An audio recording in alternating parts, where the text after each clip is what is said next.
పోయి పోయిన వారంలో మనం 13 అధ్యాయము 1-6 వచనాలు మనం చూసుకున్నాం. దాంట్లో ముఖ్యంగా ప్రేమ గురించి, సహోదర ప్రేమ గురించి, ఆ తర్వాత ఆతిథ్యం గురించి, ఆ తర్వాత వివాహము సంబంధం గురించి, వివాహం ఘనమైనదిగా చూసాము. అంత మాత్రమే కాకుండా ధనాపేక్ష గురించి చూచాము. మనం తృప్తి కలిగి ఉండాలని చూచాము. అంత మాత్రమే కాకుండా ఆయన వాగ్దానం ఇచ్చిన వాడు మర్చిపోడని మనం చూచాము. ఆయన ఎన్నడూ ఏమాత్రం నిన్ను విడవడు, ఎడబాయడు అని ఆయన వాగ్దానం గుర్తు చేసుకొని మనకు సహాయం ప్రభువే చేయగలడు. నరులు మనకు ఏం చేయగలరని మంచి ధైర్యముతో చెప్పు వారమై ఉన్నామని, అటువంటి మంచి ధైర్యాన్ని ఆ వాగ్దానంలో ఉంచాడు. అంతవరకు మనం ధ్యానించాం. ఇప్పుడు 13 అధ్యాయంలో మిగతా భాగాన్ని మనం చదువుకొని ముగించుకుందాం. మొట్టమొదటగా ఏడో అధ్యాయం నుంచి, ఏడో వచనం నుంచి, 13 అధ్యాయం ఏడో వచనం నుంచి ఆహ్, 14 వచనం వరకు మనం చదువుకుందాం. మీకు దేవుని వాక్యము బోధించి మీ పైన నాయకులుగా ఉన్న వారిని జ్ఞాపకం చేసుకుని వారి ప్రవర్తనా ఫలమును శ్రద్ధగా తలంచుకొనుచు వారి విశ్వాసమును అనుసరించుడి. యేసు క్రీస్తు నిన్న నేడు ఒకటే రీతిగా ఉన్నాడు. అవును, యుగ యుగములకును ఒకటే రీతిగా ఉండును. నానా విధములైన అన్య బోధల చేత త్రిప్పబడకుడి. భోజన పదార్థమును బట్టి కాక కృపను బట్టి హృదయము స్థిరపరచుకొనుట మంచిది. భోజనమును బట్టి ప్రవర్తించు వారికి ఏమీ ప్రయోజనం కలగలేదు. మనకొక బలిపీఠం ఉన్నది.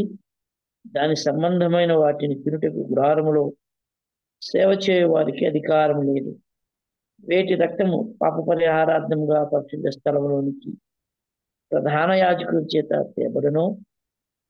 ఆ జంతువుల కలయబడ్డ శిబిరమునకు వెలుపట దహింపబడును. కావున యేసు కూడా తన స్వరక్తము చేత ప్రజలను పరిశుద్ధపరచుటకై కవిని వెలుపట శ్రమ పొందింది. కాబట్టి మనం ఆయన నిందను భరించుచు శిబిరము వెలుపలకి ఆయన వద్దకు వెళుతుంది. నిలవరమైన పట్టణం మనకి ఇక్కడ లేదు, కానీ ఉండబో దాని కోసం ఎదురు చూస్తున్నాం. చాలు బ్రదర్. చాలు. Thanks brother. ఇప్ ఇప్పుడు మనం చదువుకున్న భాగాలు 13 అధ్యాయంలో ఆయన కంక్లూజన్ చేస్తూ చెప్తామన్నాడు పౌలు. ఈ మాటలు చాలా ప్రాముఖ్యమైనవిగా ఉంటాయి. ఆహ్, ఒక వ్యక్తి ఈ లోకాన్ని జీవించిన కాలం తర్వాత ఆయన ఎవరైనా ఆహ్, చనిపోయే ముందు చెప్పే మాటలు చాలా అమూల్యమైన మాటలుగా ఉంటాయి. అయి చాలా విలువైనవిగా ఉంటాయి. ఆ విధంగా 13 అధ్యాయాన్ని ఎవరు గూడా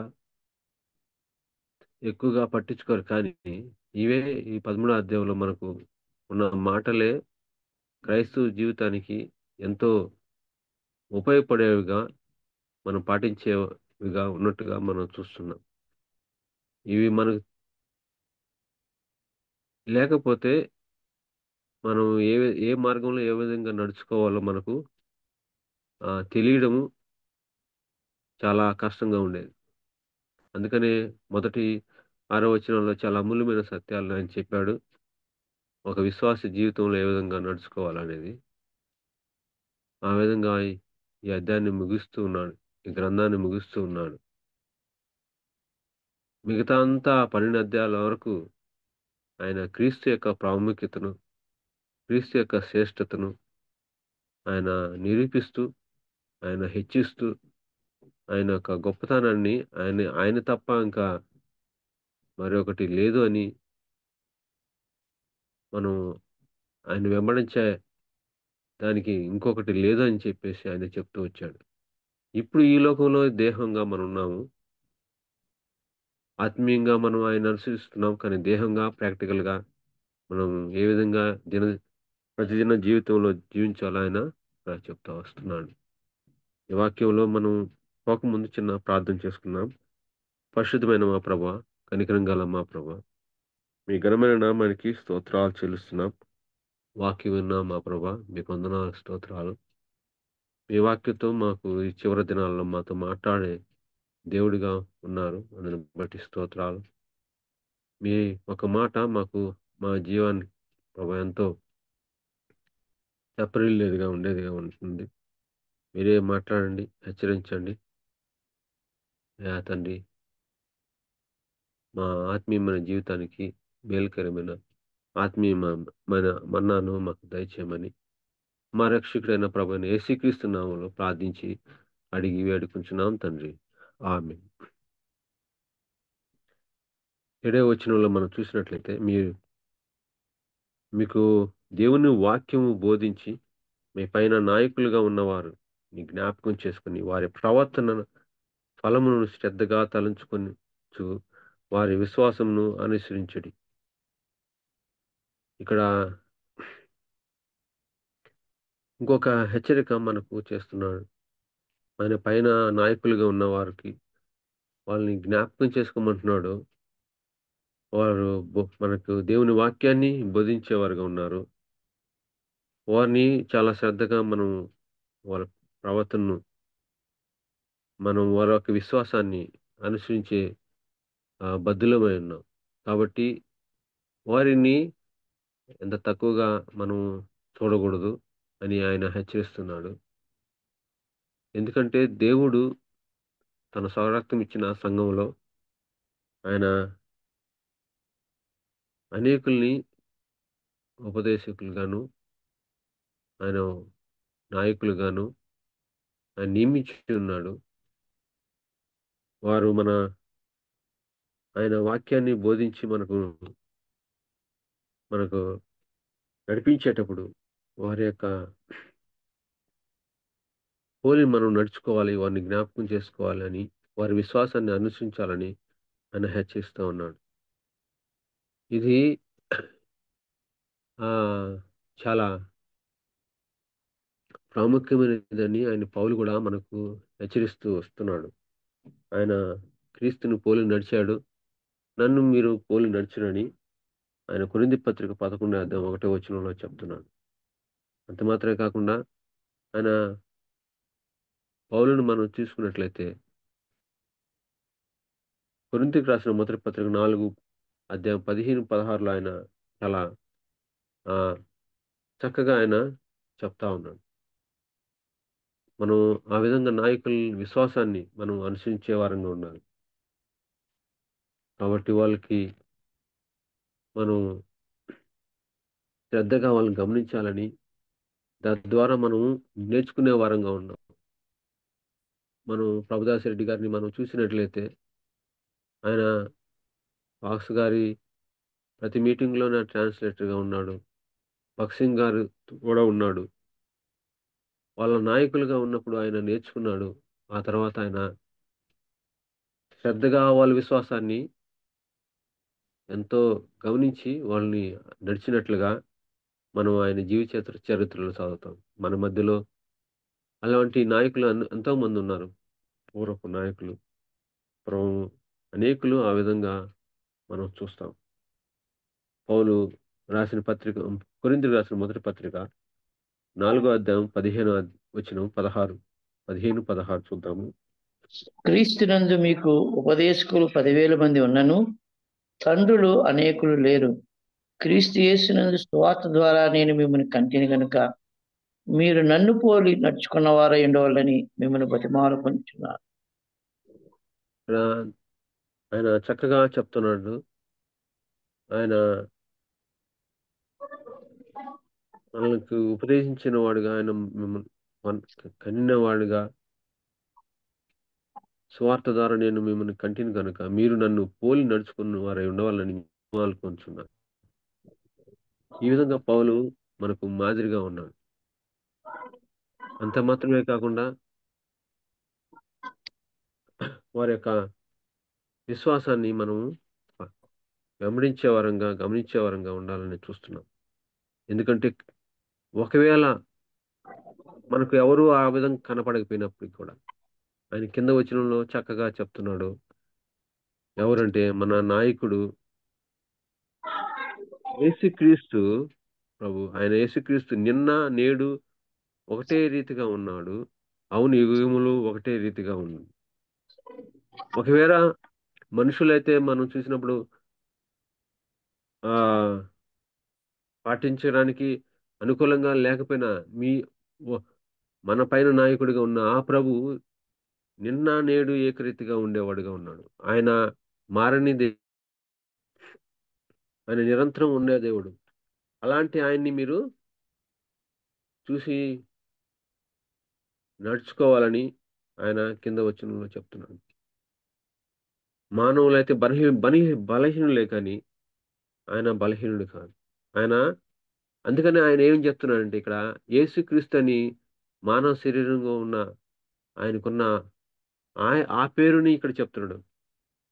దేవుని కుమారుడు అని చెప్పలేదు గానీ, ఆయన యేసుక్రీస్తు నిన్న, నేడు ఒకటే రీతిగా ఉన్నాడని చెప్తున్నాడు. అటువంటి ప్రభువు ఆయన మారని వాడుగా ఉన్నాడు. కాబట్టి ఆయన్ని మనం చూసి నడుచుకోవాలని ఆయన ఆహ్, కింద వచనంలో ఆయన చెప్తూ ఉన్నాడు. మన నాయకుల్ని అనుసరించాలి, వాళ్ళు నడుచుకోవాలి. అదే విధంగా మానవులు బలహీనులు ఏదో ఒక దాంట్లో బలహీనులు అవుతారు కానీ, ప్రభువైతే ఆయన నిరంతరం ఉండేవాడుగా మనం చూస్తున్నాం. అటువంటి ప్రభువు మనకున్నాడు. మారని వాడుగా ఉన్నాడు. ఆయన ప్రేమ, ఆయన కనికరం గాని, ఆయన నాయకత్వం గాని, ఆయన వాత్సల్యత గాని, ఆయన పరిశుద్ధత గాని, నీతి గాని ఎప్పటికీ మారదు. అది అటు ఇటు మారేదిగా ఉండేది కాదు. ఎన్నటికీ ఒకటే రీతిగా ఉండేది. ఆయన ప్రేమ ఒకటే. అప్పుడు నిన్న ఎట్లా ఉందో ఈరోజు అట్లా ఉండేదిగా ఉంది. ఆయన కనికరం ఎట్లా ఉన్నదో ఇప్పుడు అట్లాగే ఉంది. ఆయన వాత్సల్యత అట్లాగా ఉండేదిగా ఉంది. అటువంటి ప్రభువు మారని వాడు, ఏకరీతిగా ఉండేవాడు. ప్రభువా తరతరముల నుండి మాకు నివాస స్థలము నీవే. పర్వతములు పుట్టక మునుపు భూమిని, లోకమును నీవు పుట్టక మునుపు యుగయుగములు నీవే దేవుడు. ఆయన నిన్న ఉన్నవాడు, ఈరోజు, రేపు ఉండేవాడు. అటువంటి ప్రభువు మనకున్నాడు. ఆయన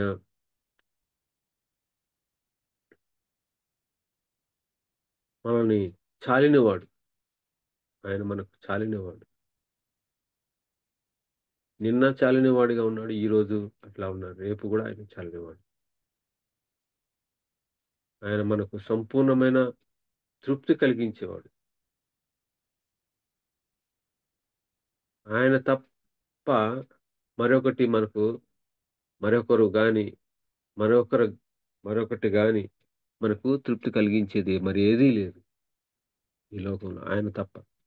అందుకని ఆయన ఏకరీతిగా ఉన్నవాడు. మారనివాడు. యుగయుగములు ఒకటే రీతిగా ఉన్నవాడు. కాబట్టి అటువంటి ప్రభువుని మనం ఆహ్, అనుసరించాలి. ఆయన ఆయన నడిచిన విధంగా మనం ఆయన పోలి నడిచినట్లుగా మనం పోలి నడవాలని మనల్ని హెచ్చరిస్తా ఉన్నాడు. మన నాయకుల మీద శ్రద్ధగా వారి ప్రవర్తన, విశ్వాసాన్ని అనుసరించాలి.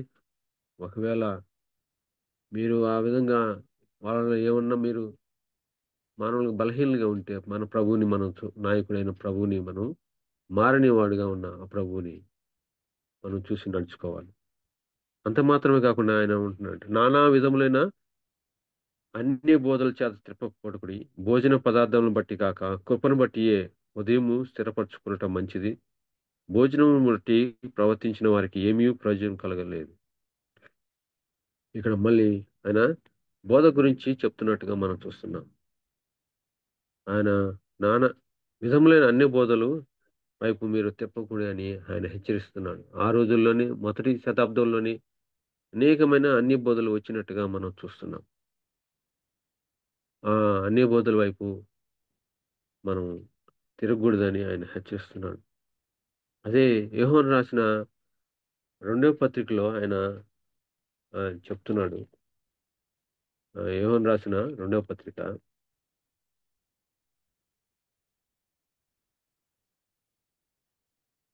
7వ వచనం నుంచి 11 వరకు చదువుకుందాం గదా! 7 వచనం నుంచి 11 వరకు. ఆ! యేసుక్రీస్తు శరీరధారి అయి వచ్చినని ఒప్పుకొనని వంశకులు అనేకులు లోకంలో బయలుదేరి ఉన్నారు. అట్టివాడే వంశకుడు క్రీస్తు విరోధినై ఉన్నాడు. మేము మీ మధ్యన నెరవేర్చిన కార్యములను చెడగొట్టుకొనక మీరు పూర్ణ బలం పొందినట్లు జాగ్రత్తగా చూసుకునుడి. క్రీస్తు బోధ యందు నిలిచి ఉండక దానిని విడిచి ముందునకు సాగు ప్రతి వాడును దేవుని అంగీకరింపని వాడు. ఆ బోధ యందు నిలిచి వాడు తండ్రిని కుమారుని అంగీకరించువాడు. ఎవడైనను ఈ బోధన తేక మీ వద్దకు వచ్చిన యెడల వానిని మీ ఇంట చేర్చుకునవద్దు, శుభమని వానితో చెప్పవద్దు. శుభమని వానితో చెప్పువాడు వాని దుష్ట క్రియలలో పాలివాడగును. మనం ఇక్కడ మొదటి శతాబ్దంలోనే మనకు ఈ విధంగా క్రీస్తుని నమ్మని వారుగా ఉన్నారు. ఆయన శరీరధారంగా వచ్చాడు అని ఒప్పుకునే అనేకులు ఒప్పుకోకుండా ఉన్నవారు అనేకులు ఉన్నట్టుగా మనం చూస్తున్నాం. అట్లాంటి క్రీస్తు విరోధి ఆ తత్వం తీసుకొచ్చిన వాడుగా ఉన్నాడు. ఆ విధంగా ఆయన నమ్మని వారుగా ఉంటున్నారు. ఈ విధంగా అనేకులు మన మధ్యలోకి క్రీస్తు బోధన కాకుండా ఆయనకి విరుద్ధంగా తీసుకొచ్చేవారుగా ఉన్నారు. ఆయన్ని అంగీకరించిన వారు ఉన్నారు. దేవుని కుమారుడని అంగీకరించకుండా ఉన్నారు. ఆ రోజుల్లోనే అటువంటి బోధ వచ్చినట్టుగా మనం చూస్తున్నాం. అటువంటి వారిని మనం గమనించే వారంగా ఉండాలి. వారు గూడా మనకు మనలాగే అన్ని మాటలు చెప్పి లాస్ట్‌కి క్రీస్తుని మాత్రం అంగీకరించకుండా ఉండేవారుగా, ఆయన దేవుని కుమారుడని అంగీకరించకుండా ఉండేవారుగా ఉన్నారు. అటువంటి వారిని మనం గమనించుకొని మనకు అన్ని బోధల నుంచి వాళ్ళు క్రీస్తు బోధన ఏమాత్రం గూడా నమ్మేవారుగా ఉంటారు. వారు వేరొక బోధన తీసుకొచ్చేవారుగా ఉన్నారు. క్రీస్తుని చూపించకుండా ఉండే బోధన. అందుకనే మనం అన్ని బోధల వైపు ఆహ్, తిప్పకుండా ఉండాలి. వాళ్ళు చాలా స్వీట్‌గా మాట్లాడేవారుగా ఉన్నారు. కానీ వాళ్ళు క్రీస్తు విరోధులుగా ఉన్నారు. కాబట్టి మనం చాలా జాగ్రత్తగా మనం ఆహ్, ఈలో ఆహ్, ఉండాలని హెబ్రీయులు రాసిన పత్రికలో ఆయన హెచ్చరిస్తున్నాడు. అంత మాత్రమే కాకుండా మనం కొలస్సీ పత్రిక 2 అధ్యాయం 8 వచనంలో గూడా మనకొక మాట ఉంది. కొలస్సీ రాసిన పత్రిక 2 అధ్యాయం 8 వచనంలో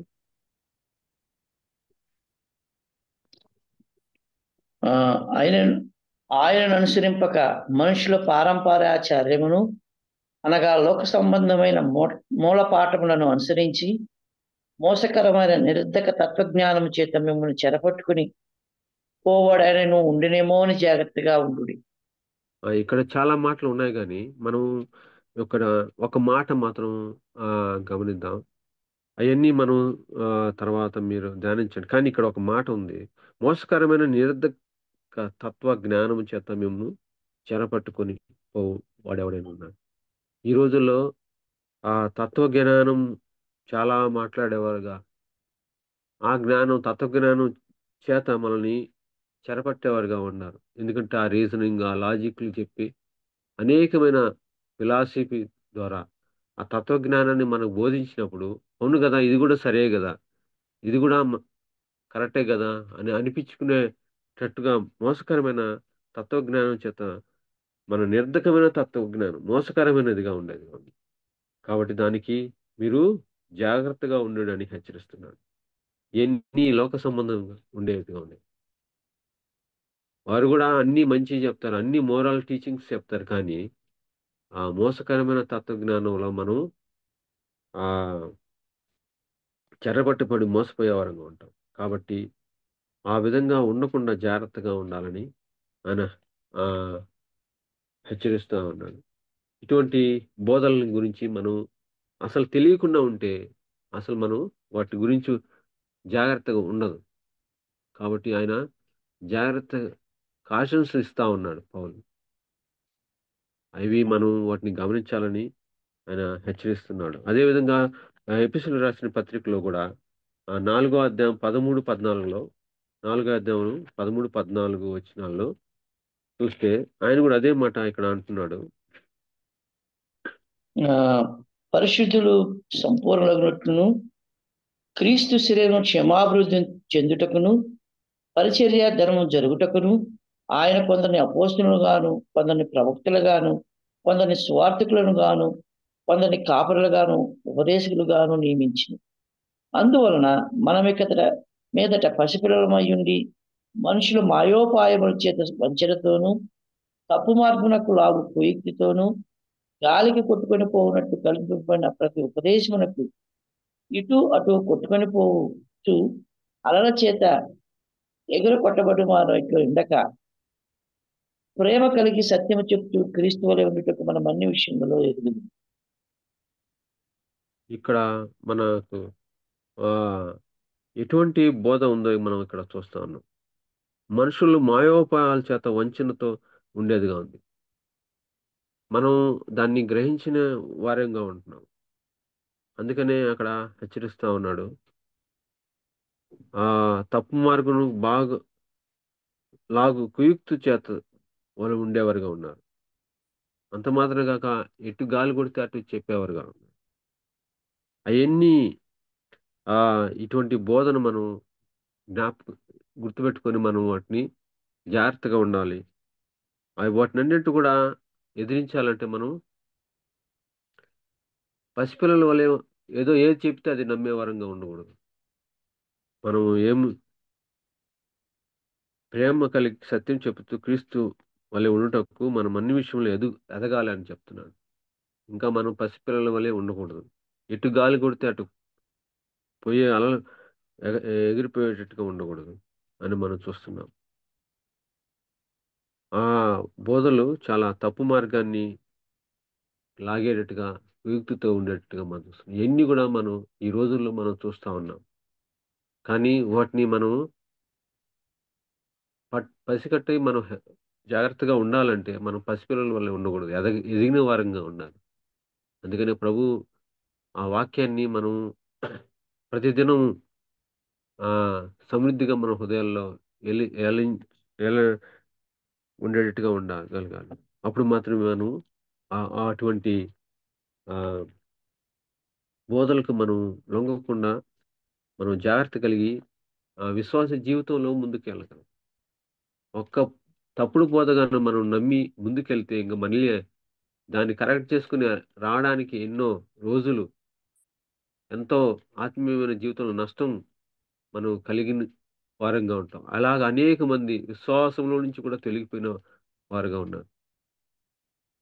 కొంతమంది ఆ విధంగా మోసపోయి తొలగిపోయేవారుగా ఉన్నారు. కాబట్టి మనం జాగ్రత్తగా ఉండాలని హెబ్రీయులకు రాసిన పత్రికలో ఆయన హెచ్చరిస్తున్నాడు. నానా విధముల అన్ని బోధలు చెప్పకు చెప్పబడకుడి అని చెప్తున్నాడు. అంత మాత్రమే కాకుండా భోజన పదార్థాలను బట్టి కాక, కృపను బట్టి హృదయం స్థిరపరచుకొనుడి మంచిది. భోజనమును బట్టి ప్రవర్తించిన వారికి ఏదియు ప్రయోజనము లేదు. అదేవిధంగా అనేక మంది భోజనాలు బట్టి స్థిరపడేటట్టుగా ఉంటది. వాళ్ళ విశ్వాసం దాని మీద మనం భౌతికమైన వాటి మీద, దృశ్యమైన వాటి మీద మన విశ్వాసము నిలపకూడదని ఆయన చెప్తున్నాడు. దాని మీద ప్రయోజనం లేదంటున్నాడు. అది మనం కొరింథీయులకు రాసిన మొదటి పత్రిక 8వ అధ్యాయము 8వ వచనంలో మనం చూస్తే భోజనము బట్టి దేవుని ఎదుట మనము మెప్పు పొందము. తినకపోయినందున మనకు తక్కువ లేదు. తిననందున మనకు ఎక్కువ లేదు. మనకు ప్రభువు దగ్గర మెప్పు దేని ద్వారా పొందుతాం? భోజనం బట్టి కాదు. తిన్నా, తినకపోయినా దాన్ని బట్టి కాదు. ఆయన కృప చేత ఆయన మనకు బలపరిచేవాడుగా ఉన్నాడు. అది బట్టి మన హృదయాల్ని స్థిరపరచుకోవాలి. ఆ మహాకృపను బట్టి మనం మన హృదయాల్ని స్థిరపరచుకోవాలి. ఆయన కృప చేత మనం బలవంతులుగా ఉండాలి. అది మనకు ప్రయోజనకరం. కానీ భోజన పదార్థాలను బట్టి కాదు. కాబట్టి ఆయన ఈ విధంగా 2 విషయాలు ఆయన మనకు చెప్తా ఉన్నాడు. అది మనం ఇదొక హెచ్చరికగా ఆయన చెప్తా ఉన్నాడు. ఆ తర్వాత మనకు ఏం చెప్తున్నాడు? ఈ మనకొక బలిపీఠం ఉన్నది. దాని సంబంధమైన వాటిని తినుటకు గుడారంలో సేవ చేయవారికి అధికారం లేదు.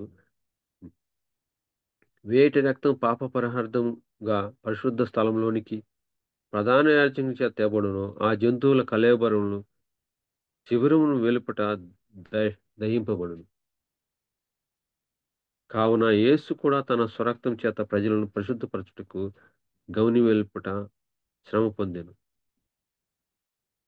ఇక్కడ మనం అనేక సార్లు ఈ మాటలు మనం ఆరాధనలో మనం ధ్యానించాం. మనకున్న బలిపీఠము భౌతికమైనది కాదు. అది వాళ్ళకి యూదులకి బాగా తెలిసిన బలిపీఠమే. కానీ ఇప్పుడు నూతన బంధనం ప్రకారం ఒక బలిపీఠము ఆత్మ సంబంధమైనదిగా ఉంది. ఆ బలిపీఠము మన ప్రభువైన యేసుక్రీస్తే. దాని సంబంధమైన వాటిని తినుటకు గుడారంలో సేవ చేయవారికి అధికారం. ఆ రోజుల్లో మనం లేవికాండంలో మనం చూస్తాం అది. అయితే వారికి శిబిరం వెలుపల ఆ దహించి వేసేవాడుగా మనం చూస్తున్నాం. రక్తాన్ని తన కొరకు, తన ప్రజలు ఇజ్రాయెల్ అందరి కొరకు చిందించబడిన రక్తము చిలకరింపబడిన తర్వాత శిబిరం వెలుపల దహించినట్టుగా మనం ఆ విధంగా మనము లేవియకాండంలో మనం చూస్తాం. పాప పరిహారార్థ బలి ఆ విధంగా మనం దాని గురించి ధ్యానిస్తాం. అదే మాటని ఇక్కడ మనం చూస్తా ఉన్నాము. అయితే మన ప్రభువైన యేసుక్రీస్తు ఆయన తన స్వరక్తం చేత ప్రజలను పరిశుద్ధపరచుకొని గవిని వెలుపట శ్రమ పొందెను అనిపిస్తుంది. ఆయన మన నిమిత్తం ఆయన గవిని వెలుపల వెళ్ళినట్టుగా మనం చూస్తున్నాం. దాన్ని మనం ఇది ఈ మాట మనకు ఎందుకు చెప్తున్నానంటే, ఒక ఆయన్ని చేసిన ఆ బలిని జ్ఞాపకం చేస్తున్నాడు. ఆయన ఒక స్వరక్తాన్ని జ్ఞాపకం చేస్తున్నాడు. కానీ మీరేం చేయాలంటే ఆయన ఏం చెప్తున్నాడు? కాబట్టి మనము ఆయన నిందను భరించుచు శిబిరం వెలుపలకు ఆయన యొద్దకు వెళుదాం. ఆయన మన వలె మనల్ని శ్రమ పొంది ఆయన గవిని వెలుపల వెళ్ళాడు. మనం కూడా శ్రమ పొందేవారంగా ఉండాలి. కాబట్టి మనం ఆయన నిందను భరించుచు శిబిరం వెలుపలికి ఆయన యొద్దకు వెళ్ళడం. ఇది మనకు ఒక ఏం చేయాలో ఆయన మనకు చెప్తున్నాడు. ప్రభువు చేశాడు. ఆయనే మనల్ని బలిపీఠం. ఆయన స్వరక్తం ఇచ్చాడు. ఆయన గవిని వెలుపల శ్రమ పొందాడు. దేనివల్ల అంటే మనం పరిశుద్ధపరచడానికి. కానీ ఇప్పుడు మనం ఏం చేయాలా అని చెప్తుంది. దాని కొరకు ఆయన ముందుగా ఆ విషయాన్ని చెప్తున్నాడు. క్రీస్తు గురించి చెప్తున్నాడు. మనం ఆయన నిందను భరించి శిబిరం వెలుపలకు ఆయన వద్దకు వెళ్ళదు. ఈ లోకంలో మనకు శ్రమ. ప్రభువును బట్టి మనము ఆయన స్వీకరించిన మనందరం కూడా ఈ లోకంలో మనకు శ్రమ అనుగ్రహింపబడింది అని మనం చూస్తాం. యోహాను సువార్తలో మనం 15వ అధ్యాయం 19వ వచనంలో మనం చూస్తే, మీరు లోక సంబంధులైన యెడల లోకము తన వారిని స్నేహించును. అయితే మీరు లోక సంబంధులు కారు. నేను మిమ్మును లోకము నుండి ఏర్పరచుకుంటుని. అందుచేతనే లోకము మిమ్మును ద్వేషించును. ఎందుకంటే ఆయన ద్వేషించింది లోకం మనల్ని కూడా ద్వేషించేది కాదు. అంత మాత్రమే కాకుండా ఆయన నిందను భరించి శిబిరం వెలుపలికి మనం ఆయన వద్దకు వెళుదుము. ఈ లోకంలో ఆయన నామాన్ని బట్టి మనకు శ్రమ కలిగితే మనం సంతోషించాలని మనం చూస్తున్నాం. మనకు శ్రమ అనుగ్రహింపబడింది. అది ముందుగానే మనం సహించాలి అని చెప్తున్నాడు. ఎందుని బట్టి అంటే ఆయన గూడా గవిని వెలుపల శ్రమ పొందాను. మన కొరకు ఆయన గవిని వెలుపల శ్రమ పొందారు. కాబట్టి ఆ నిందను భరించి శివుని వరకు మనం కూడా ఆయన వద్దకు వెళ్ళేవారుగా ఉండాలి. ఇంకో మాట మనం చూస్తే తిమోతికి రాసిన రెండో పత్రికలో 3:12 ఒక మాట మనం చూస్తాము. తిమోతికి రాసిన రెండో పత్రిక 3:12 క్రీస్తు యేసునందు సద్భక్తితో బ్రతుకునుద్దేశించి వారందరూ హింస పొందుదురు. ఆయన యందు సద్భక్తితో బ్రతుకోవాలి. వారందరూ కూడా హింస పొందారు. ఆయన యందు మనం జీవిస్తా ఉంటే, క్రీస్తునందు విశ్వాసంతో జీవిస్తా ఉంటే మనకు హింస తప్పదు. అదే విధంగా మనకు మోషే కూడా చూడగలం. క్రీస్తు క్రీస్తు కొరకు నింద గొప్ప భాగ్యం అని ఎంచినట్టుగా మనం చూస్తున్నాం. కాబట్టి మనం కూడా శ్రమను పొందేవారంగా దాన్ని ముందుగానే మనం ఎరిగి దాని కొరకు మనం సిద్ధపడి ముందుకెళ్ళాలని ఆయన చెప్తున్నాడు. ఎందుకంటే దాని కొరకే ప్రభువుని మనకు ముందు గుర్తుగా పెట్టి కాబట్టి మనం ఆయన నిందను భరించుతూ శిబిరం వెలుపలికి ఆయన వద్దకు వెళుదాము. నిలవరమైన పట్టణం మనకి ఇక్కడ లేదు. కానీ ఉండబోచు వాని కోసం ఎదురు చూస్తున్నాము. మనకు ఇక్కడ స్థిరమైన పట్టణం మనకు లేదు. మనకు ఒక పట్టణం ఇచ్చాడు. దాని కొరకు ఎదురు చూస్తున్నాం. అది ఎటువంటి పట్టణం అంటే స్థిరమైన పట్టణం. ఎఫెసీయులకు రాసిన 2వ అధ్యాయం 19వ వచనంలో ఆయన ఆ పట్టణాన్ని ఏమంటున్నాడంటే, ఆ స్థిరమైన పట్టణాన్ని ఒక పేరుతో పిలుస్తున్నట్టుగా మనం చూస్తున్నాం. ఎఫెసీయులకు రాసిన పత్రిక 2వ అధ్యాయము 19వ వచనము. ఆ, కాబట్టి మీరిక మీదట పరజనులను పరదేశుల ఎండక పరిశుద్ధులతో ఏక పట్టణస్థులను దేవుని ఇంటి వారునై ఉన్నారు. ఇక్కడ ఏ- ఒక ఏక పట్టణస్థులుగా ఉన్నాము. కానీ అది దేవుని ఇంటి వారనే ఉన్నాం. అది దేవుని ఇల్లుగా ఉంది. ఆ ఇంటి వారుగా ఆ పట్టణస్థులుగా మనల్ని చేసినాడు. అది స్థిరమైన పట్టణం, నిశ్చలమైన పట్టణం, పునాదులు కలిగిన పట్టణం. కానీ దాని కొరకు ఎదురు చూస్తున్నాం. అది దేవుడు నివసించే పట్టణం, పరిశుద్ధమైన పట్టణం. దాని కొరకు మనం ఎదురు చూస్తున్నామని ఆయన ఒక ఎంకరేజ్మెంట్ గా చెప్తున్నట్టుగా చూస్తున్నాం. కాబట్టి ఈ శ్రమలను మీరు గొప్పగా ఎంచుకోవద్దు. మనకు ఒక నిలవరమైన పట్టణం ఉంది, స్థిరమైన పట్టణం ఉంది. దాని కొరకు ఎదురు చూస్తున్నాం. కాబట్టి ఇవి శ్రమలు కొంతకాలమే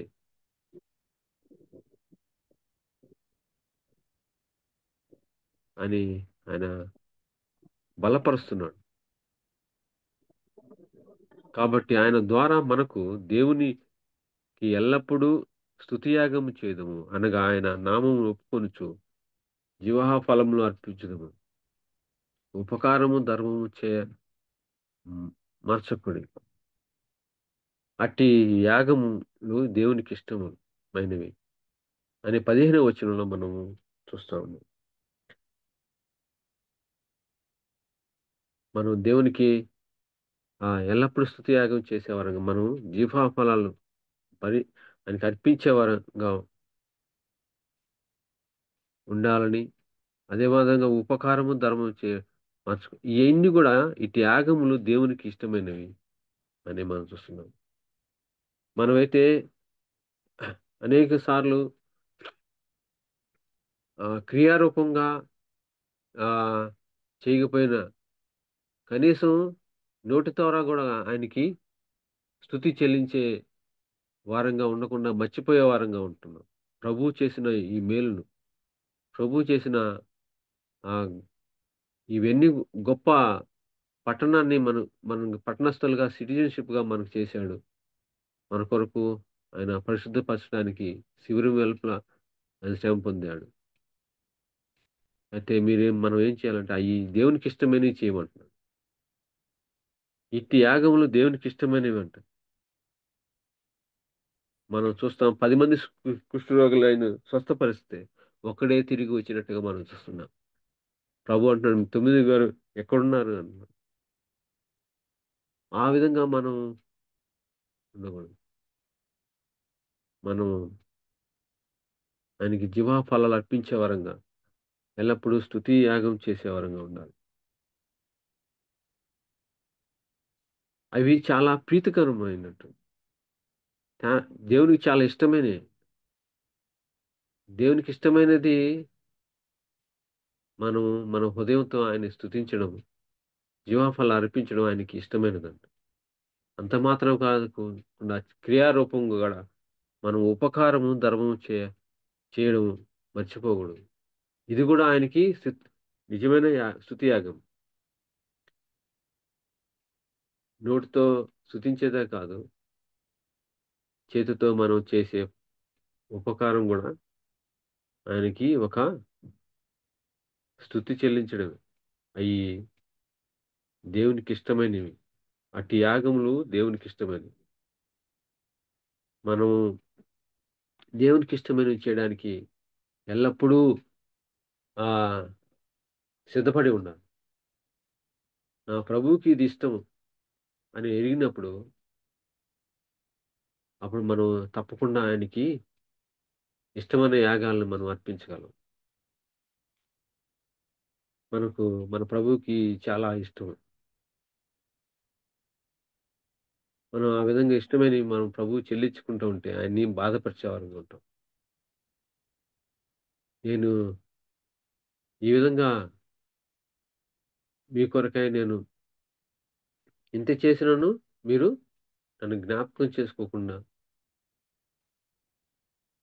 ఆయన ఉంటే ప్రభు ఆయన దుఃఖించేవాడుగా ఉన్నాడు. ఆయన సంతోషపరిచేవారంగా ఆయనకిష్టమైన యాగాలు మనం అర్పించేవారంగా ఉన్నాం. అంత మాత్రం కాకుండా ఫిలిప్పీ పత్రికలో ఇదే మాటను ఆయన పౌలు చెప్తా ఉన్నాడు. ఫిలిప్పీకి రాసిన పత్రిక 4 అధ్యాయము 18 వచనంలో దేవునికి ఇష్టమైనవి ఆయన చెప్తున్నాడు. ఆయనకి చాలా ఇష్టమైనవంట. ఫిలిప్పీకి రాసిన పత్రిక 4 అధ్యాయం 18 వచనం.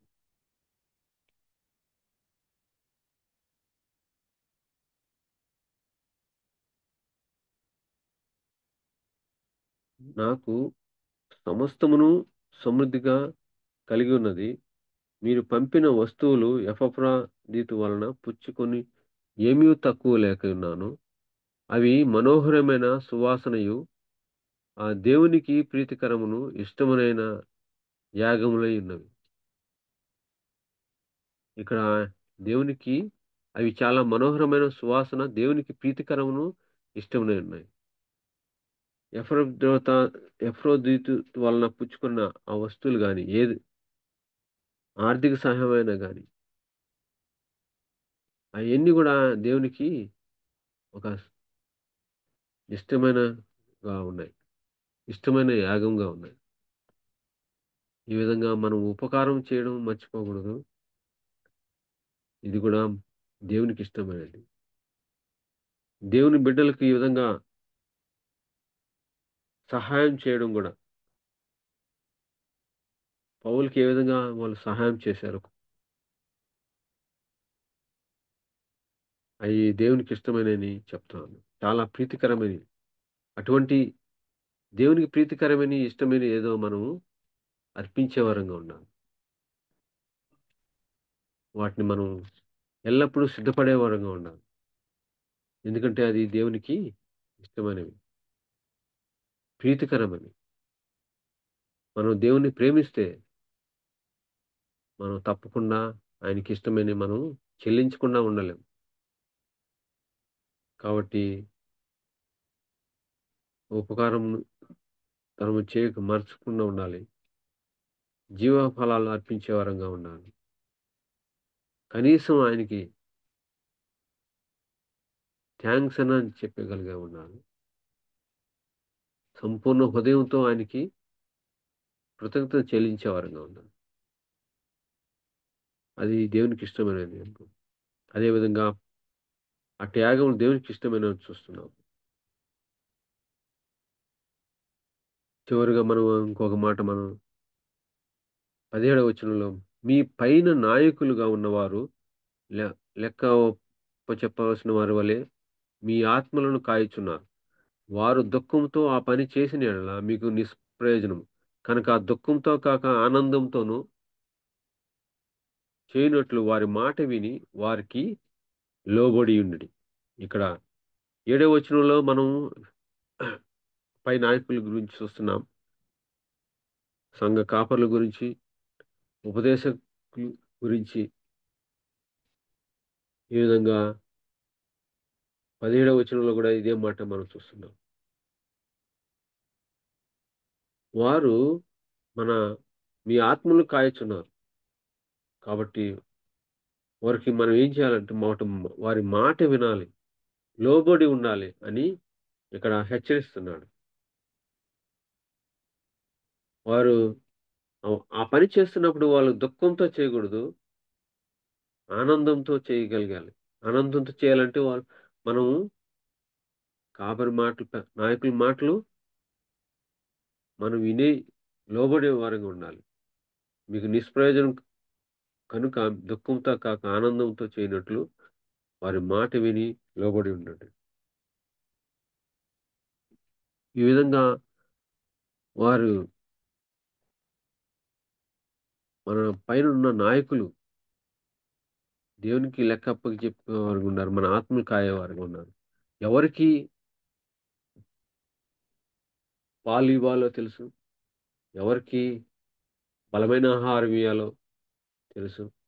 ఆ విధంగా వారు ఆత్మలు కాయిస్తున్నప్పుడు మనం వారి మాట వినేవారంగా ఉన్నాం. ఈ మధ్య అనేకులు గొర్రెల కాపరి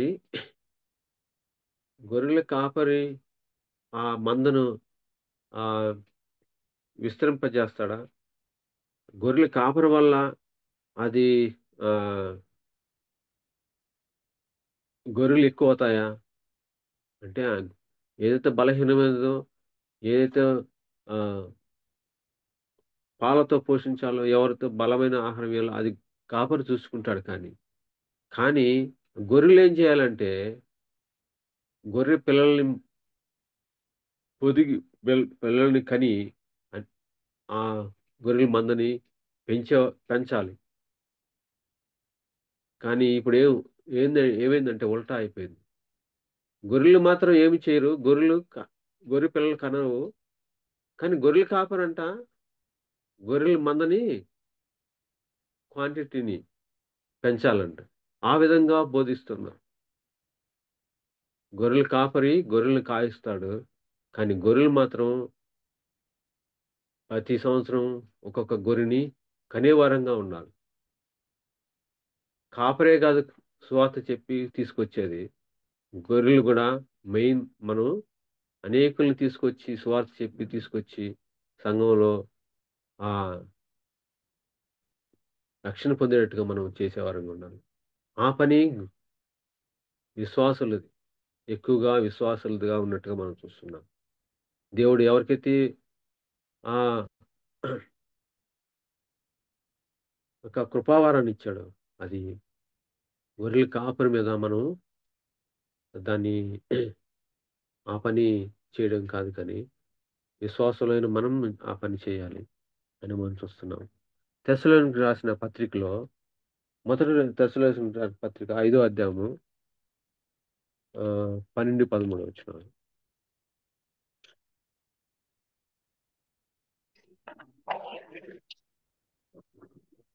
ఐదో అధ్యాయం 12, 13 వచనాలు. ఆ, మరియు సహోదరులారా, మీలో ప్రయాసపడుచు ప్రభువునందు మీకు పైవారుండియు మీకు బుద్ధి చెప్పుచున్న వారిని మన్నన చేసి వారిని పనిని బట్టి వారిని ప్రేమతో మిక్కిలి ఘనముగా ఎంచవలని కోరుతున్నారు. మరియు ఒకరితోనొకరు సమాధానముగా ఉంది. చాలు మరి. ఇక్కడ మనకు మళ్ళీ అక్కడికంటే ఇంకా ఇక్కడ చక్కగా చెప్పినట్టుగా మనం చూస్తున్నాం. సహోదరులు మీరు ప్రయాసపడుచు ప్రభువునందు మీకు వారై ఉండి మీకు బుద్ధి చెప్పుచు వారిని మనన చేసి వారిని ఏందంటే ప్రేమతో మిక్కిలి ఘనంగా ఎంచాలని చెప్తున్నాడు. అని మనల్ని రిక్వెస్ట్ చేసుకుంటున్నాడు. దాంట్లో ఉన్న ఆ ప్రాముఖ్యత మనం ఎరిగి ఉండాలి.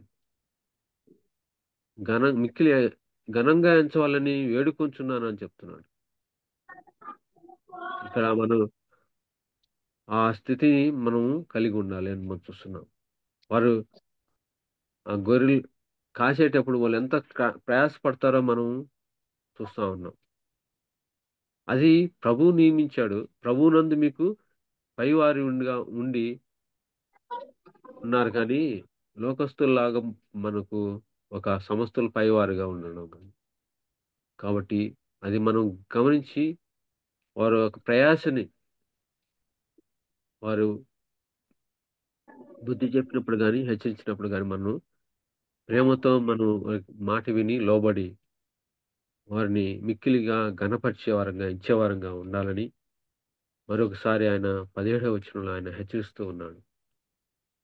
అటువంటి హెచ్చరికలను ఇక్కడ చివరి అధ్యాయంలో మనకు చెప్తున్నాడు. వారు ఆనందంతో చేయాలి. అది ఒకవేళ దుఃఖంతో చేస్తే మనకెంత బాధాకరం. కాబట్టి కాపరుల్ని మనం ఆ విధంగా ప్రేమతో వాళ్ళని మిక్కిలిగా ఘనపరిచే వారంగా, వాళ్ళ మాట విని వారికి లోబడే వారంగా ఉండాలని ఆయన హెచ్చరిస్తున్నాడు. ఇది మేలుకరం. మనకు మేలుకరం. దుఃఖంతో వాళ్ళు చేయకూడదు. అనేక సంఘ పెద్దల్లో సంఘ సేవకులు సంఘస్థులు ఏడిపించేవారుగా ఉన్నారు. ఏడిపించి పంపించేసేవారుగా ఉన్నారు. అదేవిధంగా ప్రభుదాస్ రెడ్డి జీవిత చరిత్రలో మనం చూస్తాం. ఆయన జీవితంలో సంఘంలో ఎంత ఆయన ఏడ్పించారో మనం చూడగలం. అట్లాగా మనం వాళ్ళని దుఃఖంతో చేయకూడదు. సంతోషంతో పనిచేసేవారుగా ఉండాలి. కాబట్టి వాళ్ళని గనపరచాలి. వాళ్ళని ప్రేమించాలని ప్రభువు ఇక్కడ హెచ్చరిస్తా ఉన్నాడు. వారి యొక్క పనిని మనం గమనించే వారంగా ఉండాలి. వాళ్ళ ప్రయాసని మనం గమనించే వారంగా ఉండాలి. కాబట్టి ఈ విధంగా ఆయన హెచ్చరిస్తున్నాడు. ఆ తర్వాత మనం 18వ వచనం నుంచి మనం చూస్తున్నాము. అది ముగించుకుందాం ఈ అధ్యాయాన్ని. మా చదవండి బ్రదర్. 18 నుంచి చివరి వరకు.